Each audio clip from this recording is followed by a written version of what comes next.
जय श्री गणेश। नमस्कार, मैं आचार्य संजय द्विवेदी। मेरे समस्त प्रबुद्ध दर्शकों का मेरे चैनल पर हार्दिक स्वागत है। प्रिय दर्शकों, आज मैं मीन राशि का नवंबर माह का मासिक राशिफल लेकर आपके सम्मुख उपस्थित हूं। मीन राशि के लिए यह माह किस प्रकार का फल देगा, इस माह में होने वाले परिवर्तन कितने लाभान्वित करने वाले होंगे, अथवा कहीं पर कोई समस्या होगी तो उसका क्या निराकरण है, संपूर्ण विश्लेषण मैं पूर्ण तर्क के साथ करने जा रहा हूं। प्रिय दर्शकों, इस राशिफल को आप अपने लग्न तथा राशि दोनों के अनुसार देख सकते हैं। मीन राशि के लिए लग्न में ही शनिदेव का गोचर चल रहा है। आपके लिए पंचम भाव में गुरुदेव बृहस्पति होंगे, षष्ठम भाव में केतु होंगे, सप्तम भाव में शुक्राचार्य होंगे, अष्टम भाव में सूर्यदेव का गोचर चल रहा है तथा नवम भाव में मंगल और बुध का योग बना हुआ।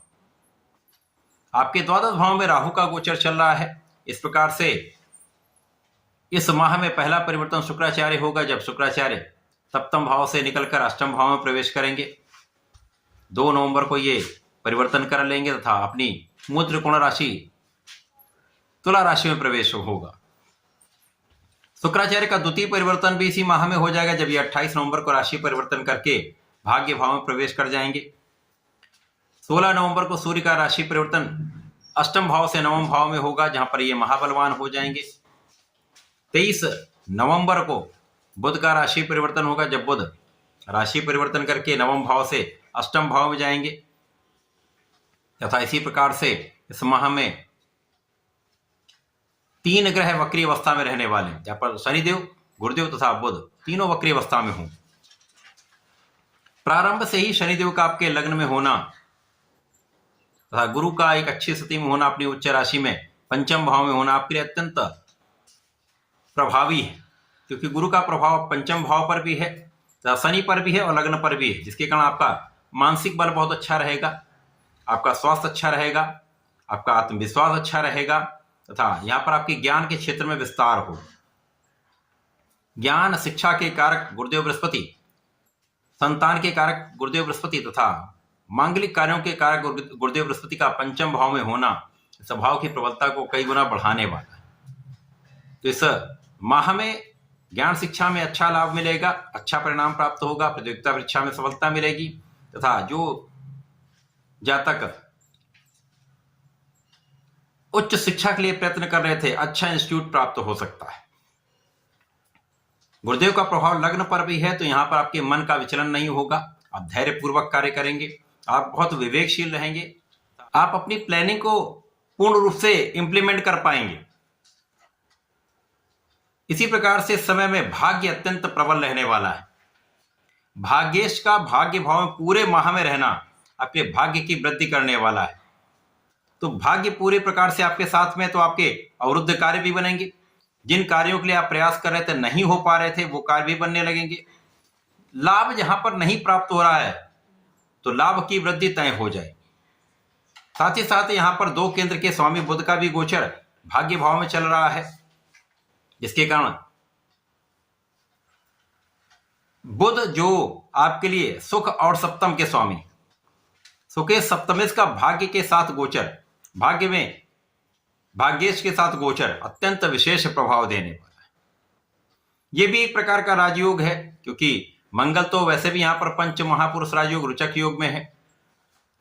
यह एक ऐसा राजयोग है जो आपके सामर्थ्य से, आपकी क्षमता से समस्त सुख प्रदान करता है। अब यहां पर बुध का साथ मिल जाएगा तो आपके लिए सुखों की वृद्धि तय हो जाएगी। साथ ही साथ भूमि भवन वाहन से एक अच्छा लाभ आपको प्राप्त होता है। लोगों से संबंधित होकर किसी कार्य में है, व्यापार में है अथवा किसी प्रोफेशन में है, तो बड़े लाभ के योग बन रहे हैं। इसी प्रकार से इस पूरे माह में प्रारंभिक समय में राहु का गोचर तो आपके द्वादश भाव में चल ही रहा है। कुछ अनावश्यक समस्याएं हो सकती हैं, अनावश्यक यात्राएं हो सकती हैं, जिनके कारण स्वास्थ्य आपका बाधित हो सकता है, स्वास्थ्य समस्याएं हो सकती हैं। यहां आपको ध्यान रखने की आवश्यकता होगी। इसी प्रकार से इस समय में माता के स्वास्थ्य में निर्बलता आ सकती है, तो यहां आपको ध्यान देने की आवश्यकता है। जो लोग किसी प्रकार के व्यसन में हैं, वहां उनको ध्यान देना चाहिए, क्योंकि यहां पर कुछ समस्या हो सकती है। परंतु यहां पर शनिदेव का अत्यंत प्रभावी होना, गुरुदेव का महाबलवान स्थिति में होना आपकी समस्याओं का निवारण करने वाला है तथा आपको लाभ देने वाला है। अब जब शुक्राचार्य का राशि परिवर्तन होगा, शुक्राचार्य अष्टम भाव में चले जाएंगे तो यहां पर निर्बल होंगे। अब यहां पर पंच महापुरुष राजयोग मालव योग तो बनेगा परंतु उतना प्रभावी नहीं होगा। अब यहां पर पराक्रमेश और अष्टम के ही स्वामी शुक्राचार्य है, तो यहां पर हो सकता है स्वास्थ्य समस्याओं के कारण आप अपना उतना परिश्रम ना कर पाए, लेकिन स्थितियां ऐसी बनी हुई हैं जब भाग्य के सहारे या आपने जो पहले कार्य किया हुआ है उसके कारण आपके लाभ की निरंतरता आपको प्राप्त होती रहेगी। तो यहां पर आपको अपने जीवन शैली में परिवर्तन करना चाहिए, अपने भोजन शैली में परिवर्तन करना चाहिए, व्यायाम प्राणायाम करना चाहिए तो समस्याएं कम हो जाए। परंतु इस समय में अचानक लाभ आपको प्राप्त हो सकता है, अचानक धन की प्राप्ति हो सकती है। इस समय में भाग्य से अचानक धन प्राप्ति का योग बन रहा है। जब सूर्यदेव का परिवर्तन होगा, सूर्यदेव आपके अष्टम से निकलकर नवम भाव में जाएंगे तो यहां महाबलवान हो जाएंगे। तो यहां पर जिन लोगों के पास नौकरी नहीं है या नौकरी के लिए प्रयास कर रहे, काम नहीं बन पा रहा था, ये काम आपका बन जाए। अथवा जो लोग व्यापार प्रारंभ करने के लिए लोनिंग कराना चाह रहे थे उनको ऋण प्राप्त हो जाएगा, आपके काम बनने लगेंगे तथा यहां पर आप बहुत फोकस्ड हो जाएंगे, आप बहुत पराक्रमी हो जाएंगे तथा आपके आत्मविश्वास में पहले से अधिक वृद्धि हो जाए। जब मंगल और बुध सूर्य का त्रिग्रही योग आपके भाग्य भाव में बनेगा तो यहां पर महापराक्रमी योग भी है, यहां पर बुधादित्य योग भी। तो जो लोग सरकारी नौकरी में हैं उनके लिए अच्छा योग, सरकार से, सरकारी तंत्र से एक अच्छा लाभ आपको प्राप्त होता दिख रहा है, लोगों का सहयोग भी प्राप्त होगा। इसके पश्चात यहां पर धन वृद्धि भी हो रही, धन की निरंतरता भी आपको प्राप्त हो रही। जब बुध वापसी करेंगे तो यहां से कुछ समस्याएं होंगी क्योंकि ये अष्टम भाव में आ जाएंगे, निर्बल हो जाएंगे।